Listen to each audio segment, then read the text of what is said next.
Hey everyone, welcome back, and today I'm going to show you how we can stop Windows on your iPad. So currently running the latest iPad OS, I can get inside any application like this and I can close the window, right? As you can see, I can swipe down slightly from the top.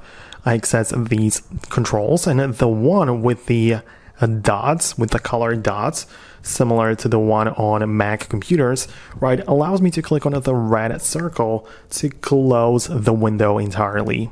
So that's how we're going to do this, right? And it also applies to situations where you have multiple windows off the screen. For example, I can resize this window and open up the Photos app as well, resize that one too, and you can see I have a couple of floating windows. And if I want to close any of them, I can naturally make it go to the top, click on the thing in the top left corner, and close it with the red circle. So that's how you can close the windows like this and make them disappear and go away.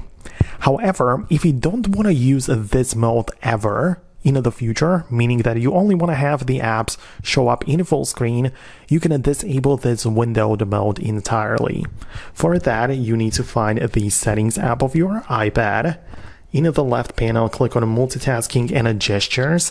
And for me, as you can see, I have the windowed apps mode selected. So as you can see, things can be opened, resized, and so on. But I can switch to the full screen apps mode only, meaning that I cannot really resize anything, and every single app is only going to work in a full screen, just like on the iPhone or back in the days of the original iPads. So that's going to be everything from me right now. Let me know what you think about this below. Subscribe for more tips and similar videos like this one, and I'll see you later.